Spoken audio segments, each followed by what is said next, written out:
Terhantui sejarah, hantu-hantu biarawan yang dieksekusi di biara Saint Hilaire. Di perbukitan yang bergulir di selatan Prancis, terletak di antara kebun anggur dan pohon zaitun yang kuno, berdirilah Abbaye Saint Hilaire, sebuah struktur megah yang telah berdiri selama berabad-abad. Batu-batunya yang terkikis menjadi saksi perjalanan waktu. Meskipun saat ini tempat ini menjadi tempat yang tenang dan indah, dengan halaman yang luas dan dinding yang dipenuhi tanaman ivy. Abbaye ini dikatakan menyimpan lebih dari sekadar gema masa lalu.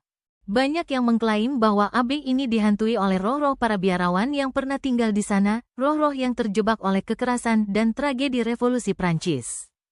Jauh sebelum Abbaye menjadi tempat bisikan supranatural, tempat ini adalah tempat yang damai bagi para biarawan yang didedikasikan untuk doa dan kontemplasi. Biara ini didirikan pada awal abad pertengahan, dengan tembok batu yang tinggi menawarkan perlindungan dari dunia luar.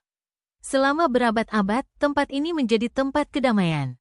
Penghuninya hidup mengikuti ritme musim, berdoa, bertani, dan menjalankan tugas suci mereka. Namun pada tahun 1791, ketika revolusi mengamuk di Prancis seperti topan, Abbaye ini terjerat dalam pertumpahan darah yang melanda negeri itu. Para biarawan Saint Hilaire, sebegitu setianya mereka, tak dapat menghindari amarah pasukan revolusioner.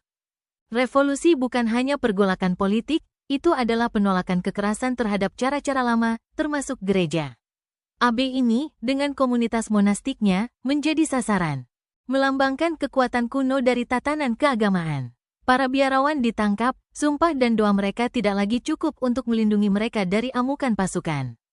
Pada suatu malam yang dingin tanpa bulan, ketenangan aula Abbaye dihancurkan oleh suara langkah kaki, dengan cahaya obor yang berkelip-kelip membentuk bayangan panjang di dinding batu.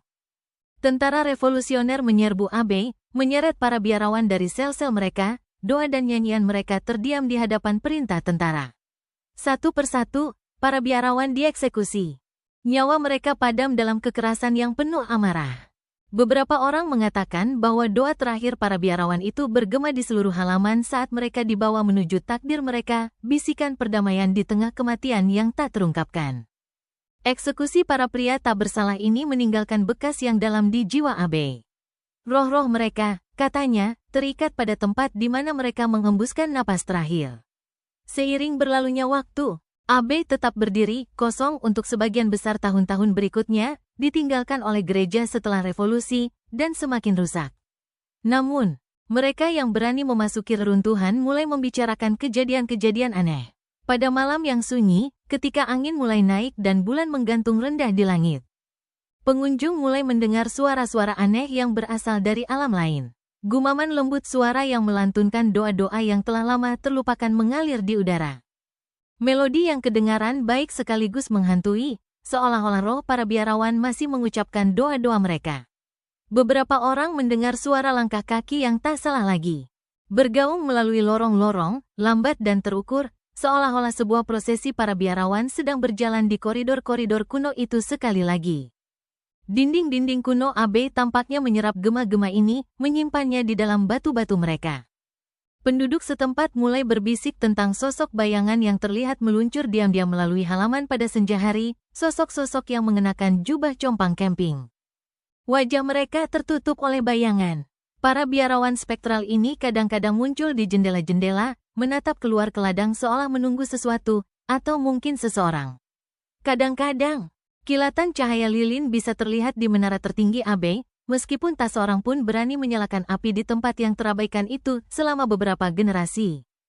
Bagi banyak orang, aspek yang paling menakutkan dari hantu ini adalah perasaan kesedihan yang menyelimuti udara di sekitar Abbaye. Seolah-olah roh para biarawan itu tidak pernah dapat menemukan kedamaian. Kekerasan kematian mereka, kekejaman para eksekutor mereka, telah mengikat mereka pada dinding batu yang dingin. Jiwa-jiwa mereka yang merana tak bisa pergi. Beberapa orang yang menghabiskan malam di reruntuhan menggambarkan perasaan yang luar biasa dari kesedihan. Seolah-olah beban berabad-abad kesedihan yang tak terucapkan menekan mereka, menghimpit mereka dalam intensitasnya. Namun, ada pula yang mengklaim telah melihat kehadiran yang lebih lembut di dalam Abbaye, figur-figur lembut, tidak jelas namun penuh kasih, yang seolah bergerak melalui Abbaye bukan dengan kemarahan, tetapi dengan kesedihan yang tenang, seperti hantu-hantu mereka yang pernah hidup di sana dalam kedamaian. Mungkin, dengan cara mereka sendiri, roh-roh ini mencari penebusan. Mencari ketenangan di tempat yang dulu mereka sebut rumah. Legenda tentang Abbey Saint Hilaire yang berhantu telah bertahan selama berabad-abad, berkembang dengan setiap cerita yang diceritakan ulang. Beberapa orang mengatakan bahwa pada malam tertentu, ketika bulan purnama dan angin mereda, roh-roh para biarawan itu bisa didengar lagi, berdoa bersama. Suara mereka bersatu dalam harmoni seolah mengingatkan yang hidup bahwa hidup mereka, meskipun tragis terputus, telah didedikasikan untuk sesuatu yang lebih tinggi daripada diri mereka sendiri. Lainnya berbicara tentang sosok hantu yang masih berjalan di aula-aula Abbey, seolah-olah terjebak dalam lingkaran abadi dari momen terakhir mereka. Tubuh mereka terperangkap oleh perjalanan waktu. Jiwa mereka terikat pada Abbey selamanya. Apakah seseorang percaya pada penampakan hantu atau tidak? Abbey Saint Hilaire memegang aura misteri dan kesedihan yang tak terbantahkan. Mereka yang mengunjunginya seringkali merasa dihantui bukan oleh ketakutan akan apa yang mungkin bersembunyi di bayangan, tetapi oleh perasaan berat yang lama tertinggal, tentang nyawa yang hilang dan roh-roh yang gelisah yang menolak untuk dilupakan. Abbey ini, sunyi dan khusyuk, berdiri sebagai monumen bagi para biarawan yang pernah tinggal di sana dan untuk roh-roh masa lalu yang menolak untuk memudar.